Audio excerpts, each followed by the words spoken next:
Hello students, स्वागत है आप सभी का एनसीईआरटी गणित कक्षा 9वीं में। आज हम लोग प्रश्नावली 8.1 का प्रश्न क्रमांक 2 हल करेंगे। तो आइए सबसे पहले प्रश्न पढ़ लेते हैं। इसमें दिया गया है कि यदि एक समांतर चतुर्भुज है इस तरीके से, और यदि इसके विकर्ण समांतर चतुर्भुज के जो विकर्ण हैं वो बराबर हों, तो पहला विकर्ण AC होगा और दूसरा विकर्ण ये BD होगा। तो इन्होंने कहा है क्वेश्चन में कि यदि समांतर चतुर्भुज के विकर्ण बराबर हों, यानी कि AC के बराबर यदि BD हो जाए तो वह एक आयत कहलाएगा। ये हमें सिद्ध करना है। और आयत कुछ इस तरीके से बनता है। और आयत के बारे में आप लोग भूमिका वीडियो में देख चुके हैं कि इसके सभी कोण 90 अंश के होते हैं इस तरीके से। तो एक समांतर चतुर्भुज आयत कब हो सकता है? जब उसके विकर्ण बराबर हों। तो ये हमें सिद्ध करके बताना है कि यदि एक समांतर चतुर्भुज के विकर्ण जो हैं, इस समांतर चतुर्भुज ABCD के जो विकर्ण हैं, यदि वो बराबर हैं, यानी AC BD के बराबर है, तो दर्शाइए कि वह एक आयत है। यानी कि विकर्ण बराबर हैं तो हमें ये दिखाना है कि वह एक आयत होगा। तो इसके लिए हम एक चित्र बनाएंगे जो समांतर चतुर्भुज जैसा ना होकर आयत जैसा होगा, क्योंकि फाइनली आयत ही होगा वो, ये हमें सिद्ध करना है। तो इसके लिए चलिए अब हम इसका हल स्टार्ट करते हैं। तो इसके लिए हम एक आयत से मिलता जुलता यहाँ पे एक चित्र बना लेते हैं और इसे हम ABCD नाम दे देते हैं। इसके बाद हम एक विकर्ण AC और दूसरा विकर्ण BD दोनों खींच लेते हैं।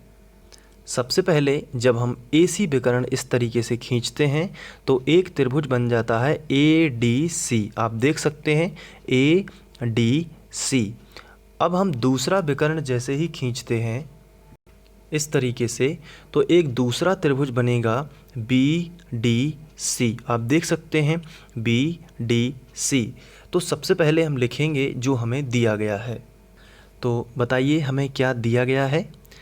एक समांतर चतुर्भुज ABCD हमें दिया गया है। तो हम इस यहाँ पे लिखेंगे समांतर चतुर्भुज ABCD में, समांतर चतुर्भुज ABCD में। अब इसमें हमें क्या दिया गया है कि विकर्ण जो हैं वो बराबर हैं। पहला विकर्ण बताइए कौन सा है? A से लेके C तक, यानी कि AC। ये किसके बराबर है बताइए? BD के बराबर। दूसरा विकर्ण जो है BD इसके बराबर है, और ये हमें दिया गया है कि चतुर्भुज के विकर्ण बराबर हैं। अब हमें क्या दर्शाना है? दर्शाना मतलब सिद्ध करना है। तो हम यहाँ पे हेडिंग लगाएंगे सिद्ध करना है इस तरीके से। और यहाँ पे हमें दिखाना है कि जो ABCD है वह एक आयत है, यानी कि ये जो ABCD चतुर्भुज है ना, ये एक आयत है। तो हम यहाँ पे लिखेंगे कि सिद्ध करना है ABCD एक आयत है। तो हम यहाँ से लिखेंगे ABCD चतुर्भुज ABCD, इस तरीके से लिख देते हैं, एक आयत है।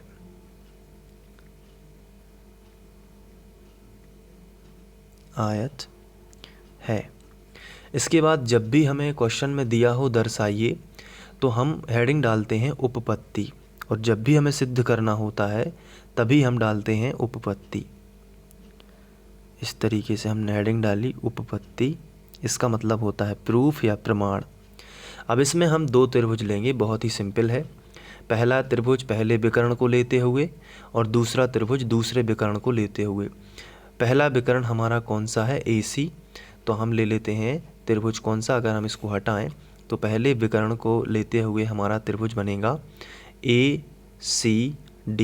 कौन सा त्रिभुज बनेगा? ACD। तो हम यहाँ पे लिखेंगे त्रिभुज ACD। और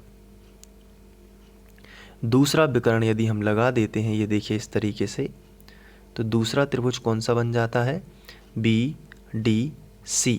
BDC, ये देखिए ये त्रिभुज आपको दिख रहा होगा, ये वाला।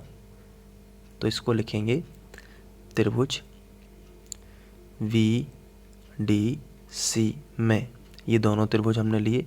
अब इन दोनों त्रिभुजों को हम सर्वांग सम यदि साबित कर पाएंगे तो इस क्वेश्चन को हम आगे बढ़ा के इसको हल कर पाएंगे। तो सर्वांग सम कैसे प्रूव होगा? जब दोनों त्रिभुजों में हमें सर्वांग समता की 3 शर्तें यानी 3 समानताएं हमें मिलेंगी दोनों त्रिभुजों में। तो अगर हम त्रिभुज में देखें, पहला त्रिभुज जो है हमारा, उसका नाम क्या है? ACD। ACD, उसकी जो AC भुजा है, ये हमारे दूसरे त्रिभुज की यदि हम बात करें जो बनता है BDC से, इससे मिलके, तो उसकी ये BD भुजा है। ये दूसरे त्रिभुज की BD भुजा और पहले त्रिभुज की ये AC भुजा, ये दोनों आपस में बराबर है। ये हमें क्वेश्चन में दिया गया है, ये दोनों आपस में बराबर है, ये क्वेश्चन में हमें दिया गया है। तो हम क्या लिखेंगे कि जो AC है हमारा पहला त्रिभुज ACD का जो AC है ना, ये वाला, ये रेड कलर से बना है जो, ये जो AC है ये बराबर है किसके?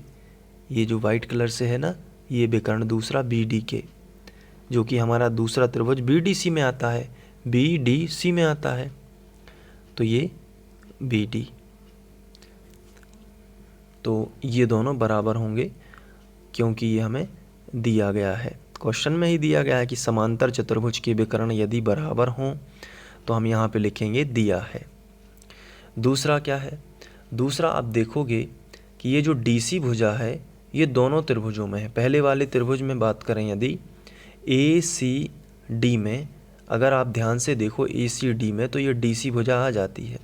ये जो त्रिभुज है ना, ये वाला, इसमें आप देखो, अगर आप देख पा रहे हो, ये वाला त्रिभुज जो है ना ACD पूरा का पूरा, जहाँ पे मैं ये छायांकित कर रहा हूँ, ये वाला, इसमें देखिए आप, ये DC भुजा है ना, और दूसरे विकर्ण को लेके जो दूसरा त्रिभुज बन रहा है ABDC, इसमें ये वाला, ये पूरा त्रिभुज आप देख पा रहे होंगे, इसमें भी ये DC आती है कि नहीं आती है? और हमारे पहले त्रिभुज ADC जब हम पढ़ते हैं तो भी DC आती है। आप यहाँ पे भी देख सकते हैं DC, और यहाँ पे भी DC, एक ही बात है। DC चाहे CD बोल दीजिए, चाहे DC बोल दीजिए, यहाँ पे भी DC है। तो DC उभयनिष्ठ भुजा है। कौन सी भुजा है? उभयनिष्ठ। तो हम यहाँ पे लिखेंगे कि जो DC है वो दोनों त्रिभुजों में आती है, DC बराबर DC। ये कैसी है? उभयनिष्ठ भुजा है। तो यहाँ पे हम वो भी लिख देते हैं, उभयनिष्ठ भुजा है। अब तीसरी समानता और देखनी है। तीसरी समानता बहुत ही सिंपल है। अगर हम ध्यान दें तो हमारा जो चतुर्भुज है वो एक समांतर चतुर्भुज है, ये हमें पहले से ही दिया गया है। और समांतर चतुर्भुज की जो सम्मुख भुजाएं होती हैं ना, ये वाली, ये कैसीट हैं? बिल्कुल बराबर। समांतर होने के साथ साथ कैसी होती हैं? बराबर। तो अगर हम ACD त्रिभुज की बात करें, अगर हम ACD त्रिभुज की बात करें तो उसकी ये वाली भुजा AD जो है, वो AD जो है ये बराबर होगी समांतर चतुर्भुज की दूसरी भुजा BC के, और दूसरी भुजा BC इस वाले त्रिभुज में आ जाती है BDC में। ये देखिए आ गई ना BC। तो दोनों त्रिभुजों में पहले त्रिभुज में AD आती है और दूसरे त्रिभुज में BC आती है। तो AD और BC आपस में कैसी हो जाएंगी? बराबर, चूँकि ABCD एक समांतर चतुर्भुज है, एक समांतर चतुर्भुज है।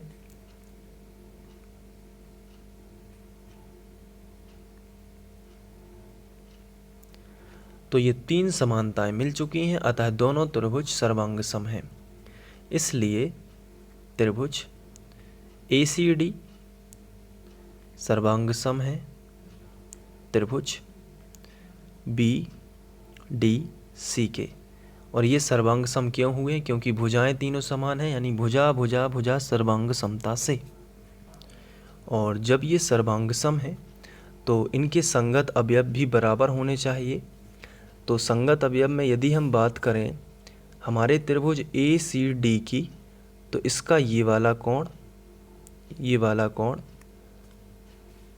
दूसरा त्रिभुज जो बन रहा है बी डी सी, इसका ये पूरा सी कोण, जैसे यहाँ पे ये पूरा डी है ना, वैसे ही इस वाले त्रिभुज में ये पूरा सी होगा। तो हम कह सकते हैं कि ये जो कोण डी है और ये जो कोण सी है ये आपस में बराबर होंगे। क्यों होंगे?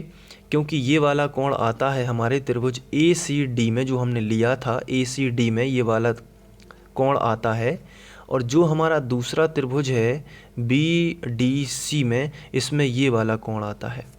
और ये दोनों आपस में बराबर होंगे, क्योंकि एक बार सर्वांग सम होने से बाकी सभी अवयव भी बराबर हो जाते हैं। तो हम यहाँ पे लिखेंगे तब कोण, अगर हमें ये कोण डी बताना है तो कैसे बताएंगे? बीच में लिखेंगे ना इस कोण डी को, तो लिखेंगे ए डी सी। हम यहाँ पे लिखेंगे कोण ए डी सी बराबर है दूसरे कोण बी सी डी के। इसको यदि हम यहाँ पे लगाएंगे तो हो जाएगा बी सी डी के। तो कोण बी सी डी के ये दोनों आपस में बराबर होंगे, क्योंकि ये सर्वांग सम त्रिभुज के संगत अवयव हैं। अब इसके बाद अगर हम देखें तो ये बी और सी दोनों अंतःकोण हैं, यानी एक ही रेखा के, एक मतलब कि यहाँ पे दो समांतर रेखाएं हैं ना, तो ये एक ही ओर बने हुए हैं, इसलिए हम इन्हें अंतःकोण कहेंगे और इन दोनों का योग 180 होगा। तो हम यहाँ पे लिखेंगे ये दोनों कोण एक ही रेखा DC के एक ही ओर बने हैं, इसलिए दोनों अंतःकोण होंगे और दोनों का योग 180 होगा। तो हम लिख लेते हैं यहाँ पे। तथा अगर हम यहाँ पे देखें तो AD और BC दोनों समांतर रेखाएं भी हैं, तो हम यहाँ पे लिखेंगे दोनों समांतर रेखाएं हैं, इसलिए दोनों का योग यानी इन दोनों का योग 180 होता है। यानी कोण ADC प्लस कोण BCD का योग कितना होगा? 180 अंश।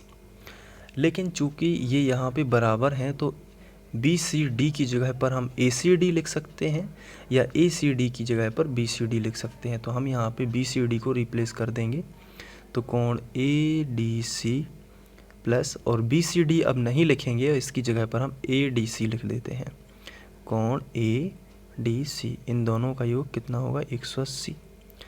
अब ACD दोनों दो ACD हो जाएंगे, दो कोण ADC, क्योंकि एक ACD ये है ADC और दूसरा ADC ये है, एक ADC ये है और दूसरा ADC ये है, दोनों मिलकर क्या हो जाएंगे? 2ADC बराबर कितना होगा? 180। ये दो गुणा में है तो ये बटे में आ जाएगा, तो कोण ADC कितना होगा? बराबर 180 बटे कितना? 2। तो कोण ADC कितना होगा? 2 इनाम 18 यानी 90 अंश आएगा। तो ADC कितना आ गया? 90 अंश। तो ADC अगर 90 है तो BDC भी कितना होगा? 90। तो हम लिखेंगे तब कोण BDC भी कितना होगा? 90, क्योंकि दोनों बराबर हैं। जब दो कोण 90 हो जाते हैं किसी चतुर्भुज में तो बाकी के दो अपने आप ही 90 हो जाएंगे और यह एक आयत सिद्ध हो जाएगा। हम लिखेंगे तब चतुर्भुज ABCD के सभी कोण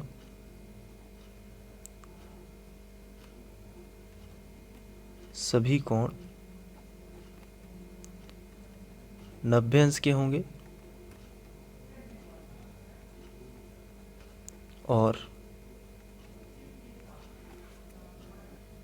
चतुर्भुज ABCD एक आयत होगा, और इस तरीके से ये सिद्ध हो जाएगा। तो अब आप इसे नोट कर सकते हैं। मैं ये वाला विकर्ण फाइनली खींच देता हूँ, ये देखिए। तो अब आप इसे नोट कर लीजिए और अपनी नोटबुक में लिखकर एक बार प्रैक्टिस ज़रूर करिएगा। आप वीडियो को पॉज करके इसे नोट कर सकते हैं।